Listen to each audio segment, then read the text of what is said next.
দেখতে নিয়েও আমাকে ভালোবাসে, আমি ভালোবাসি মামাকে। আর মা, ছোট্ট একটি শব্দ, কিন্তু এই শব্দ মানেই পুরো একটা পৃথিবী। ঘুম থেকে উঠেই সবার আগে শিশুর চোখ যাকে খোঁজে সেটিই মা। জীবনে উত্থান পতন কিংবা প্রতিকূল মুহূর্তেও মাই যেন শেষ আশ্রয়। সব ক্ষেত্রেই প্রথমেই ভেসে ওঠে মায়ের মুখ। কিন্তু রাজধানীর ব্যস্ত জীবনে অনেক মায়েরই উপায় থাকে না। সকাল সকাল সন্তানকে ডে কেয়ারে রেখে ছুটতে হয় অফিসে।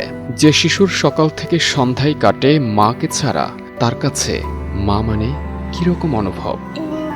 twinkle little star, how I wonder, above the clouds so high, like a diamond in the sky. হয়তো খেলায় থাকে, হাসিতে থাকে, কিন্তু মাঝে মধ্যে চুপচাপ দরজার দিকেও তাকিয়ে থাকে। হয়তো হঠাৎ মায়ের শূন্যতা তাকে অন্যমনস্ক করে দেয়। মায়ের অনুপস্থিতি তাদের ছোট্ট মনে কোনো দূরত্ব তৈরি করে কিনা, এমন প্রশ্নের অর্থ বোঝার মতো বয়স তাদের হয়নি। তবে মা শব্দের এই মানুষটাকে তারা ঠিকই অনুভব করতে পারে। তাই তো আপনা থেকেই কখনো কখনো বলে ওঠে, মা, আই লাভ ইউ।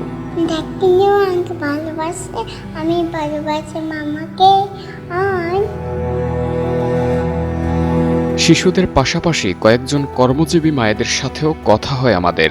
একসময় তারা মা বলে ডাকতো, এখন তারাও মা হয়েছে। মা ডাকা থেকে মা হওয়ার অনুভূতি কেমন জানতে চেয়েছিলাম। অনেকের চোখেই এতে ভেসে ওঠে অশ্রু। মা মানে আসলে কি বলবো, মানে আমার জন্য এটা সব কিছু। আমি তারপরে মা হয়ে ছেলে সন্তানকে জন্ম দিয়ে সে এখন আমার বাবা। কোনো একদিন সেই আমার হাত ধরে আমাকে চলতে শেখাবে, যখন আমি পারবো না সেখানে ঠেকে যাব। তো আসলে কোনো ভাষা আসলে প্রকাশ করা যায় না, যে মানে আসলে কোনো ভাষা নেই। আমি জাস্ট বলতে থাকলে বলতেই থাকবো। তবে খুবই স্পেশাল, খুবই স্পেশাল, খুবই অন্যরকম। ডে কেয়ারের শিশুরা খুব ছোট বয়স থেকেই একটা অভ্যাস শিখে যায়, যার নাম অপেক্ষা। মায়ের জন্য অপেক্ষা। কখন অফিস শেষ হবে, কখন দরজাটা খুলবে, আর কখন মা এসে বলবে, চলো বাসায় যাই। কর্মজীবী মায়েরা তার সন্তানকে হয়তো সময় কম দিতে পারেন, কিন্তু ভালোবাসা একটুও কম দেন না। দিনের শেষে মায়ের একটুখানি স্পর্শই সব অভিমান যেন মুছে দেয়। রাজধানীতে ছোট বড় অসংখ্য ডে কেয়ার রয়েছে, তবে বিশ্বস্ততায় এগিয়ে গুটি কয়েক। দেখাশোনার পাশাপাশি কিছু ডে কেয়ার প্রতিষ্ঠান খেলার ছলে হাতে কলমে দেয় শিক্ষাও। বাচ্চারা সকালে চলে আসে, যেটা আপনি বললেন যে সারাদিন ওরা এখানে কন্টিনিউ করে। এটা ওদের second home and second mother is here.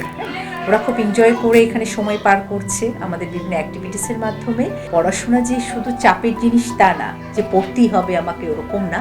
ওরা এখানে যেটা করছে বিভিন্ন অ্যাক্টিভিটিসের মাধ্যমে আমরা শেখাচ্ছি 1, 2, 3, 4, 5 এভাবে কিন্তু বাচ্চাটা কাউন্টিং শিখে ফেলছে। And this one you say place, এটা হচ্ছে শেপ। হ্যাঁ, বাচ্চাদের বিভিন্ন শেপের একটা আইডিয়া কিন্তু আমরা এভাবে দিচ্ছি, যেটা হচ্ছে আপনার সার্কেল, হ্যাঁ, এটা রেড ট্রায়াঙ্গেল, এটা ট্রায়াঙ্গেল, হ্যাঁ, তো এটা স্কোয়ার। এভাবে কিন্তু ওরা শিখে ফেলছে, যে ওদের কিন্তু আসলে ওই যে বললাম খেলার ছলে পড়াশোনা, হ্যাঁ, এটা কিন্তু হয়ে যাচ্ছে এভাবে।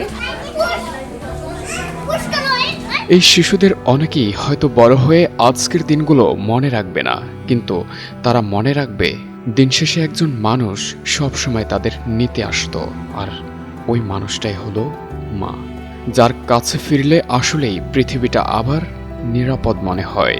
তাই আজ মা দিবসে ওই শিশুদের সাথে কণ্ঠ মিলিয়ে আমিও আমার মাকে বলতে চাই, মা, তোমাকে ভালোবাসি। আবু সালে মুসা, যুগান্তর নিউজ, ঢাকা।